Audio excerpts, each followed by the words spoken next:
Because we want to take a little bit of a deeper dive into the earnings that we just got from Microsoft. For that, we want to bring in Rishi Jaluria, RBC Capital Markets software equity analyst. Rishi, it's great to see you. So top and bottom line misses. Intelligent cloud revenue there, which includes Azure, coming in at $20.91 billion.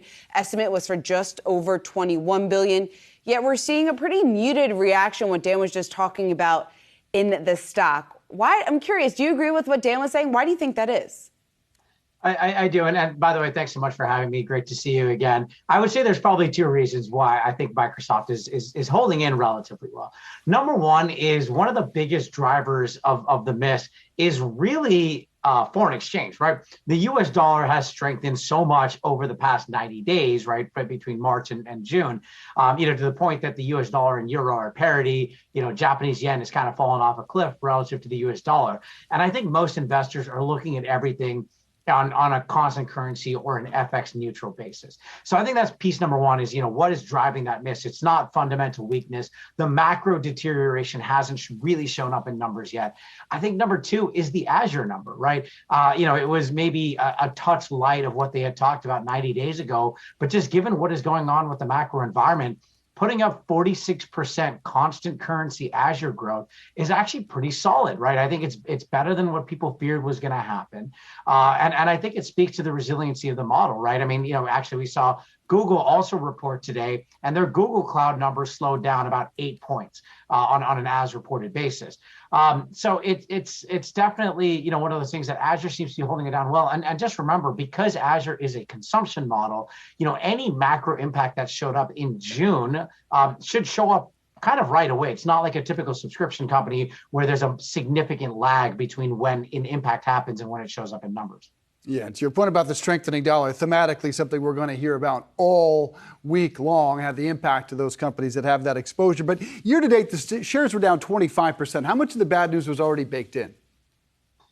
Look, I think to your point, a decent amount of the bad news was already baked in, right? I've definitely talked to investors who had issues, or worries, or more likely around Microsoft and pull forward and all that kind of stuff. I would say Microsoft is, even though it's down 25% year to date, it is significantly outperformed, most tech stocks and definitely most software companies out there, right? I cover a lot of, software companies that are down 50, 60% year to date. And I think that's because a lot of investors are looking at Microsoft as a safe haven, right? As a place to hide out in, because if you're willing to take the long-term view, I think there's a great thesis that not only should Microsoft with its heavy enterprise focus, and secular tailwinds hold in better, but actually exiting a recession, they may end up in a stronger position because they have the ability to consolidate budgets.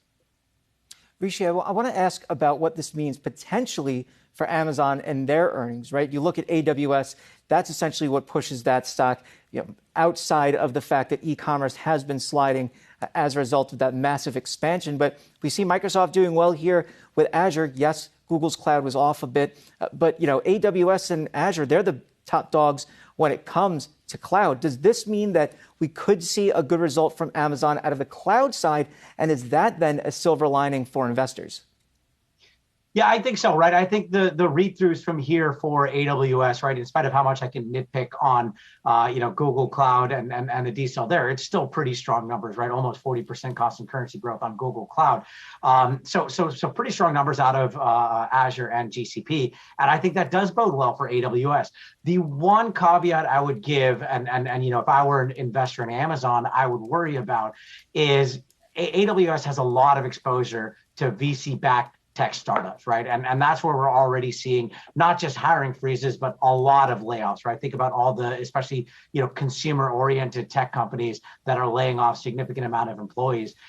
That's maybe the one caveat I would give with AWS. And I would actually expect to see AWS show a bigger deceleration than what Azure just posted because of that exposure. And we know that we keep hearing about the China factor, obviously lockdown still continuing, most recently expanding in Shenzhen. What are you watching in terms of China exposure for some of these multinational companies in tech especially? Yeah, look, I think the good news with Microsoft is they're not heavily dependent on China as a revenue source, right? It's more of as kind of supply, right? It's very different from Apple in that regards. So generally, the impact of the China lockdowns are primarily on their ability to manufacture hardware, and we saw that with the weak Windows OEM number and everything in the kind of more personal computing line. I think that'll show up in some of the hardware devices, right? Think about actual Xbox consoles.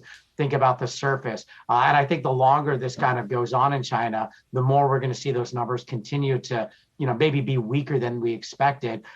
But primarily the big driver of Microsoft is still cloud. So I think as long as the cloud business is intact, as long as Azure and Office 365 and Dynamics show pretty positive numbers, I think the stock will be fine in spite of the issues going on in China and what that means for the hardware side of the business. A big thank you then. We see their shares still relatively flat at the moment, but at least in the positive. A big thank you there, Rishi Jaluria. Thanks for your time this afternoon.